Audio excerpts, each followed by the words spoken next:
And welcome once again to a shitload of sports on the Muscle Sport TV channel on YouTube.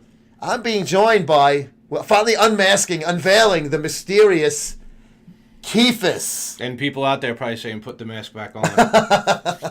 Well, if we need a mask for me, I'm going to have one with a large part of the nose, with a little room there. But we're going to be talking about sports, because Muscle Sport is not just muscles, it's also sport, hence the fucking name.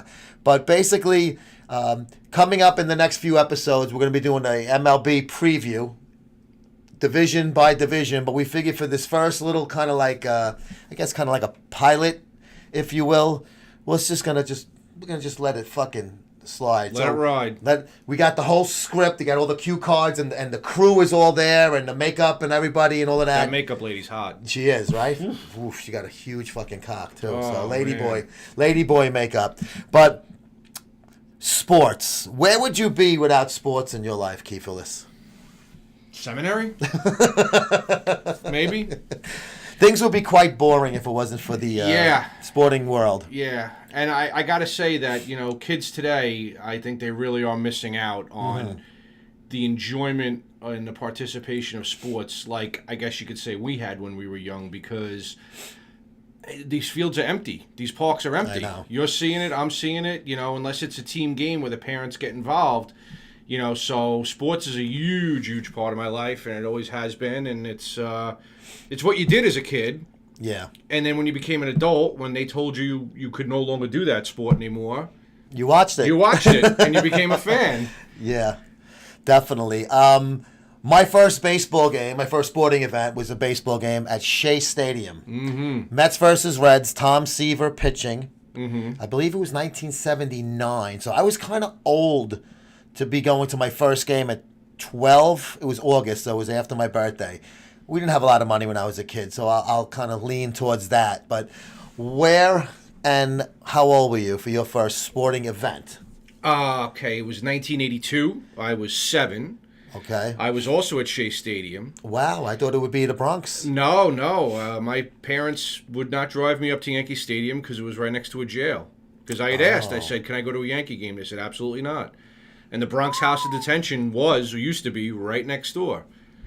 So I was brought to Shea Stadium to watch Craig Swan pitch against the 27. San Francisco Giants, and I believe Reggie Smith hit 2 home runs off of him, and Wow. Dave Kingman struck out a bunch of times. Yes, that was Kong.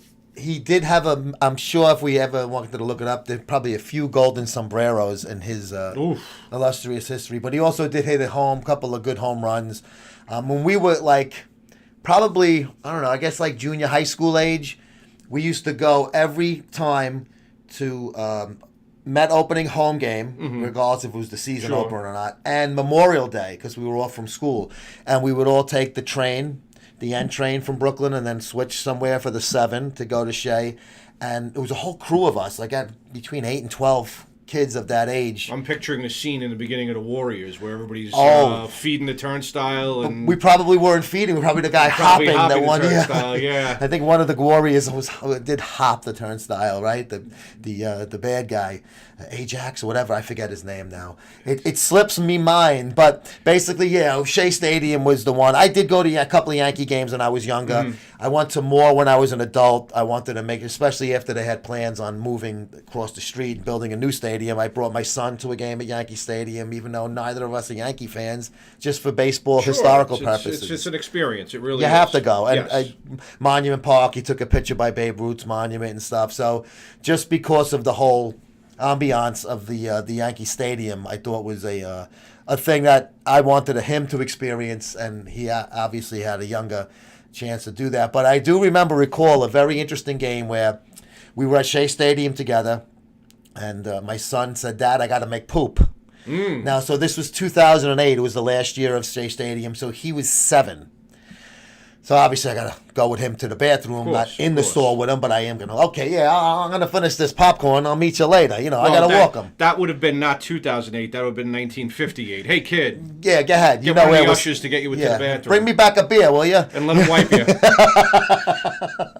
So he went, and I'm like, I'm trying to find any stall that doesn't have fucking, and it was probably like 7th inning, so you know what that means. Oh yeah, there was. It was later in the game. It was like a bacchanal in there. Oh, it was urine and feces and just terrible. pestilence. So my last memories of Old Shea Stadium was trying to find a clean shitter from my son when he was 7.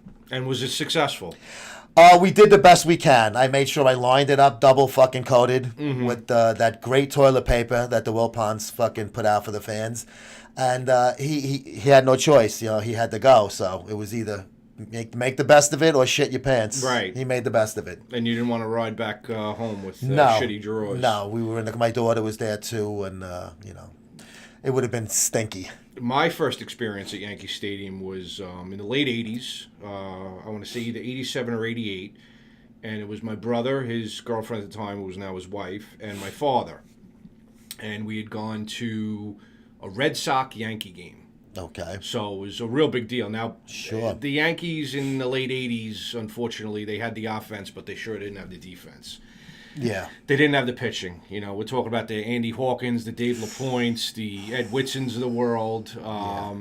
I couldn't even tell you who they had in the pen other than Righetti, maybe Charlie Puleo. Oh. You know, we're scraping at the bottom of the barrel here. No offense to Charlie Puleo, but ex-Met? Yeah. Hat never stayed on his head? No. Every pitch?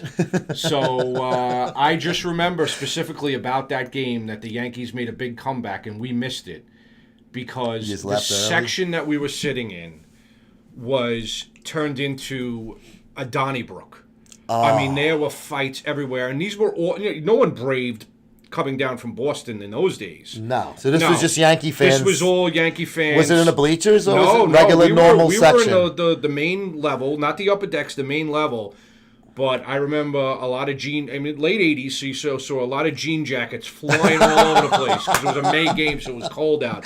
Jean jackets and beers flying all over the place. And my father said, I'm out of here. We're out of here. Well, he's got 2 kids. Yeah, well, my brother was in his 20s, but, I'm in my, early teen, not even. I was probably 11 or 10 at the time. As a parent now, you see you're at a disadvantage. Oh, absolutely. It was, that's not good situation. The peanuts were flying. It was just, it was bedlam. And there was no, at that point they had the security guys with those red jackets on and the red, top hats. Usher hats. They weren't even security, really. They blew a whistle, I remember. There was a lot of whistle blowing if there was a fight to call like that one guy to break it up. Okay. So it was quite a scene there, but it was from what I read in the next day in the Daily News, it was quite an event. Yes, there was a hell of a comeback by the New York Yankees. Tommy John, who let up 7 runs, somehow stayed in the game. I guess Piniella was frustrated with him at that point and said, you're going through this. And they were able to come came back. Yeah, I think Jack Clark had a couple of homers. Oh, wow. Jack Clark. See, these are names that, like a lot of the names you mentioned, Pointer and those guys, like they had really good success elsewhere. I mean, Clark wasn't bad on the Yankees, but he's known for the Giants and the Cardinals, obviously. Sure. Jack the Ripper, who was a hitman. What was his nickname? No, hitman was, I believe, Mattingly. Yeah, and also Bill Matlock was hitman. Matlock was a hitman. Yeah, but I think Clark had a nickname that I'm not remembering now. But just the memories of going to games. I went to Shea to see the Jets. Snowy weather. Of course they lost. They wouldn't beat the fucking Jets. Was that in '83 when Richard Todd was supposed to be the next coming? Because they went to the AFC Championship in '82. Yes. And then everybody had picked them in '83 to have a season, and they were, I think this was '81. I think it was the year before that run in the playoffs. But I remember they were playing Buffalo. Mm-hmm. So I saw O.J. Simpson play. And Joe Ferguson was at quarterback, and he threw a touchdown pass with 6 seconds remaining to take a 4-point lead, I guess it was. I forget exactly what it was. But either way, it was a close game. Jets blew a fourth-quarter lead to their Buffalo Bill division rivals. And I did get to see Juice in action on the field in person. Little did I know he would become the infamous O.J. Simpson. Infamous. 15 or so years later. The infamous Norberg. But yeah, sports is basically kind of thing that, guys like Keefus and myself we're into because it's fun. I mean, you grow up following this shit and then you really get into watching it as an adult and then you start to talk about it when you're bullshitting together like we're basically doing now. So a shitload of sports. We're basically going to make it like this. Very like similar to a Barstool Sports is. Both of us are big fans of the Barstool Sports platforms. And I think what they do is they bring something fun to the table. They make it interesting. They make it funny. It's a little, crass at times, which Muscle Sport TV has been known to delve into those areas and dip their toes into that water. A little bit. So that's kind of what a shitload of sports is going to be. So we just wanted to give you a little quick foray into it on this episode of Muscle Sport TV. But the next time you see an episode with Keefus and myself, we will be breaking down the American League East, the Junior Circuit East. That's right. Starting with the Baltimore Orioles. Ooh, I'm going to let him take charge in that because he's a little more in tune than I am. I'm so involved with the bodybuilding world. I can't split my brain into everything. But that's going to do it for this pilot, if you will, of a shitload of sports. And we'll see you next time. See you then.